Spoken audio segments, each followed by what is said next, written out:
a continuation of my story. The first complete sexual violation happened on a night I will never forget. He came to my room after midnight, drunk, crying, saying he was suffering a lot for not having a girlfriend, that no woman wanted to be with him because he dedicated all his time to taking care of me. He said I had an obligation to help him because it was my fault he couldn't get a girlfriend. What happened after that was so horrible that to this day I wake up screaming from nightmares. After that night, he said that now we had a special relationship, that I was more than a mother to him, that we were a couple, and that no one could know because people didn't understand true love. He said that what happened between us was a thing of God, that it was destiny, that the paralysis had happened for us to be closer. His madness knew no limits. Answer me honestly. Do you think a mother has an obligation to forgive a son no matter what he does? Because I have a very controversial opinion about this. Tell me in the comments what you think, because what you're going to hear now about the years that followed will make you understand why I think this way. What began on that cursed night became a routine of horror that lasted for years and years. Each day that dawned was one more day of torment. One more day that I prayed for God to take me soon from this suffering. Lucas transformed my life into a prison where I was a prisoner of my own body, and he was the cruelest jailer you can imagine.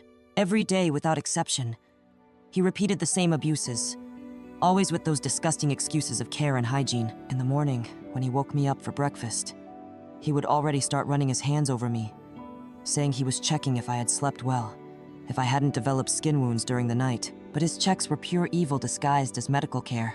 During the bath, which happened every day in the late afternoon, he would spend more than 2 hours cleaning me. He said that a paralytic needs extra hygiene, that if he didn't do that, I would rot from infection. But I knew it wasn't cleaning at all. It was him satisfying his sick desires, using my body as if it were a doll. I tried to resist, but as my left arm didn't obey, my left leg was dead. I depended on him even to go to the bathroom. The physical therapy he invented was another moment of terror. He said he had studied on the internet the exercises I needed to do not to completely lose my movements. But his exercises included him touching me all over, forcing me to make movements that had nothing to do with stroke recovery.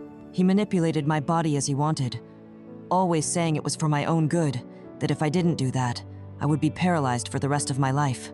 The night was when the worst happened. He said I needed special relaxation to sleep well, that a woman with a neurological problem has to have tension relief, or else she could have another stroke. And then he would do things to me that to this day give me nausea to remember. I tried to pretend I was sleeping, but he would say, "No use pretending, Mom. I know when you're awake and when you're asleep." I tried to ask for help in every way I could. When a neighbor passed in front of the house and looked through the window, I tried to make signals with my eyes, tried to move my head in a way that showed desperation. But he was always nearby, always controlling everything. If he noticed I was trying to draw attention, he would come close and say loudly, "Mom is in a little pain today, isn't she? I already gave her the medicine. She'll get better soon." When the phone rang, he would answer it. He always told everyone that I couldn't talk because I was very debilitated, that the doctor had recommended voice rest. If they insisted too much on talking to me, he would bring the phone to me, but stay by my side, listening to every word, making a nasty face if I tried to say something that could raise suspicion. I was even afraid to say help, because I knew he would make me pay later. He controlled all the medicines I took, besides the ones the doctor had prescribed for the stroke. He gave me others that he said he had bought at the pharmacy to complete the treatment. I suspected they were medicines to make me more docile, more confused, because after taking them, I would get very jumbled in my mind, unable to think straight, without even the strength to scream when he abused me. The visits were cut one by one. First, he said I couldn't receive my friend Nancy because she talked too loud and it affected my blood pressure. Then he said the people from the church couldn't come anymore because I was very sensitive to crowds. He kept making up excuses for each person until there was no one left. We were completely isolated from the world. Just him and me inside that house that became my personal hell. I tried to resist in various ways. Sometimes I pretended I was in a lot of pain to see if he would stop. But he said pain was normal in someone who had had a stroke, and that what he was doing would help improve it. Other times I tried to cry, hoping he would have a little pity. But he said crying was also a symptom of a neurological problem, and that I would get better with time. Once I managed to get the phone in secret and tried to call emergency services, but my speech was a bit slurred because of the medicines he gave me, and the woman on the other end couldn't understand properly what I was saying. When he arrived and saw the phone in my hand, he became furious. He said that if I did that again, he would tie me to the bed and tell everyone I was having outbursts because of the stroke. The years went by, and I lost hope that someone would one day discover what was happening. He had managed to build a perfect image of a dedicated son. The neighbors praised him, said he was an example of a son who gave up his life to take care of his sick mother. When he went out to do shopping or handle something on the street, everyone spoke well of him. How could anyone suspect a person who had such a reputation? He also became increasingly bold. He started taking me to medical appointments and would be present during all examinations. He wouldn't let the doctor examine me alone. He said I got very nervous without him nearby, that I could have another stroke if I got agitated. The doctors thought this was normal. They praised his dedication. No one imagined that he was there to control what I said during the consultations. When the doctor asked how I was, he would answer for me before I even opened my mouth. He said I was evolving well, that I was eating right, sleeping well, doing physical therapy. If the doctor insisted on speaking to me directly, he would say, "Doctor, sometimes she gets a bit confused because of the stroke, but I note down everything that happens at home and can inform you better." But one day, after almost 8 years living this hell, something happened that changed everything. The neighbor next door, Mrs. Johnson, was at home sick on bed rest, and so she spent the entire day at home at a time when she would normally be working. On that very day, I couldn't take it anymore and started screaming in desperation while he was abusing me. I screamed with a strength I didn't know I had. I screamed for help until my voice disappeared. Mrs. Johnson heard the screams through the thin wall that separated the two houses. She said later that she had never heard a scream of desperation like that it sounded like someone being tortured. She became worried and came to knock on the door to see if everything was okay. Lucas answered the door all calm. He said I had had a pain crisis because of the paralysis, that he had already given me medicine, and that I was already better. But Mrs. Johnson wasn't convinced. She insisted on seeing me. She said she wanted to be sure I was okay. He tried to prevent her, but she pushed the door and entered. She found me in bed, all sweaty, with hand marks on my neck, my eyes red from crying so much. She immediately realized that something was very wrong, especially because I had a desperate look, trying to say something that she couldn't understand. Mrs. Johnson said she was going to call emergency services, that I needed to go to the hospital. He tried to convince her that it wasn't necessary, that it was just a normal crisis, that I always got like that when I had pain, but she didn't listen and called 911 anyway. While we waited for the ambulance, she stayed there by my side holding my hand, and I tried to say help with my eyes because my voice wouldn't come out. At the hospital, the doctor who treated me found something strange.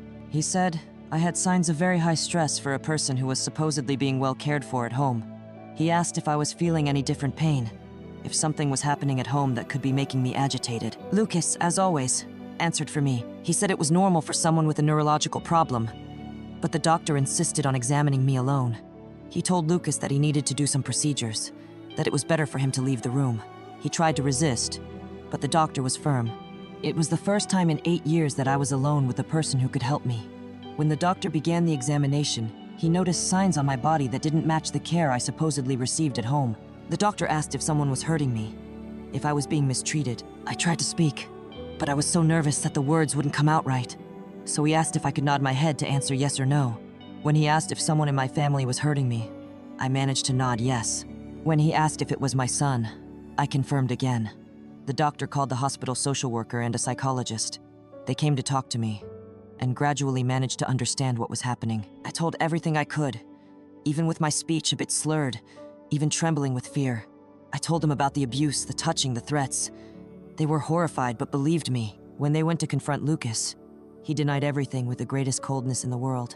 He said I was having delusions because of the stroke, that it was common for people with neurological problems to make things up, that he was a dedicated son, and that those accusations were absurd. He said I was being ungrateful after everything he had done for me, that he had sacrificed his life to take care of me. He was so convincing that for a moment, I thought people would believe him. He spoke with such assurance, such tranquility, that it almost made me doubt my own version. But the social worker said they would do other examinations on me, more detailed examinations, and that if they discovered any sign of abuse, they would call the police immediately. I know this story is heavy, but I bet many of you won't have the courage to hit the like button on this video. Go ahead, prove me wrong. Hit that like. Let's see if you really have courage. Because what you're going to discover now about what happened after these examinations will shock you even more than everything I've told you so far. The examinations they did on me at the hospital confirmed everything I had said. The forensic doctor found clear signs of recent and old sexual abuse, marks on my body that proved I was telling the truth. When they showed the results to Lucas, he continued to deny. But now he could no longer maintain that pose of a dedicated son. The mask had fallen, and everyone could see the monster he really was. The police were called, and he was arrested on the spot. They took him away in handcuffs from the hospital while he shouted that I was crazy, that I was making everything up because of the stroke, that he was going to sue everyone for defamation. But it was no use shouting anymore. The evidence was there on my body, marked by years of abuse, and no one could deny the reality. I stayed in the hospital for almost 2 weeks while they decided what to do with me. There was no one from the close family to take care of me, and I was terrified with the possibility of having to go to a nursing home or someplace where I didn't know anyone. But then a miracle happened that I will never forget. My cousin Sarah appeared, a distant cousin of my father that I didn't even remember existed anymore. Sarah had heard about the case through a friend who worked at the hospital. She came to see me and said that even though we hadn't spoken for more than 20 years, she couldn't let a relative go through a situation like that alone. She said she had a house with a room on the ground floor, that she could take care of me, that she wouldn't leave me helpless. When I heard those words, I cried for the first time in relief. After years of crying, only in despair. Sarah's house was in a more distant neighborhood of Cedar Falls, on a quiet street full of trees and simple houses. She had adapted the room for me with support bars in the bathroom, a lower bed so I could sit alone, a wheelchair for me to move around the house. For the first time in 8 years, I was in a place where I could be sure that no one would hurt me. The first days at Sarah's house were strange. I was so afraid that any noise made me jump with fright. When she came close to help me with something, I would automatically shrink, expecting to be attacked. My body had engraved the fear in a way that even those who wanted to help me scared me. She had the patience of an angel with me. She spoke softly, moved slowly, always warning before touching me. The first thing Sarah did was take me to a physical therapist named Melissa, who had an office nearby. Melissa was a woman in her 40s, short hair, firm but caring manner. When Sarah explained to her what had happened to me, I saw that she became outraged. She said she would do everything to help me recover my movements, that I deserved to have my independence back. The first physical therapy sessions were difficult. My body was too tense, locked by fear and trauma.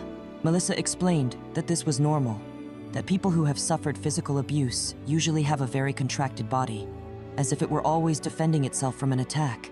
She started slowly, just with breathing and relaxation exercises, teaching me to trust my own body again.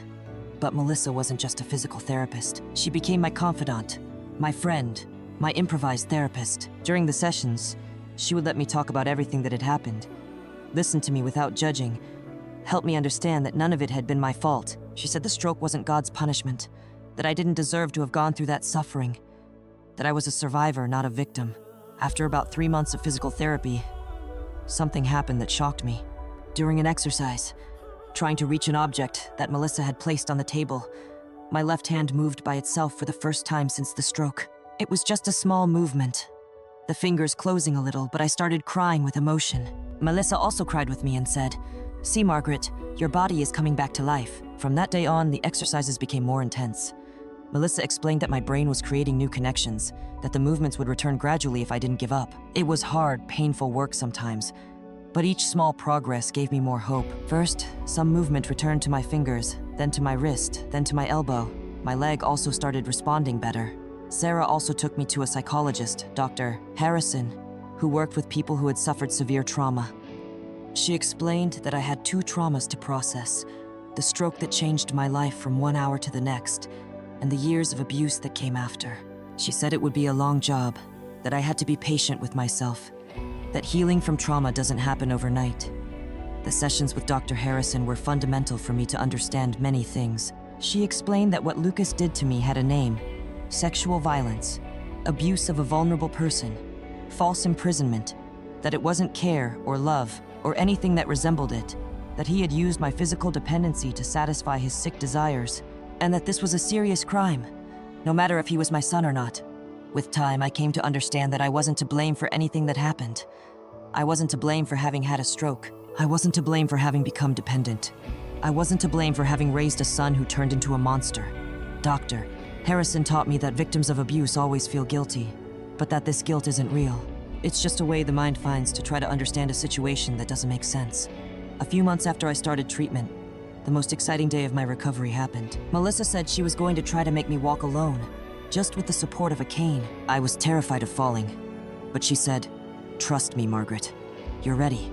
And indeed I was. I managed to take about 3 steps alone, trembling but firm. Sarah was there watching and cried so much that I thought she was going to have a fit. Walking alone changed everything in my life. I no longer depended on anyone to go to the bathroom, to get a glass of water, to reach the window and look at the street. It might seem silly, but for someone who had been unable to move for years, each movement was a huge achievement. I spent hours practicing walking around the house, strengthening my legs, recovering the balance that the stroke had taken away. With physical independence returning, I started thinking about what to do with my life. I could no longer work at the textile factory.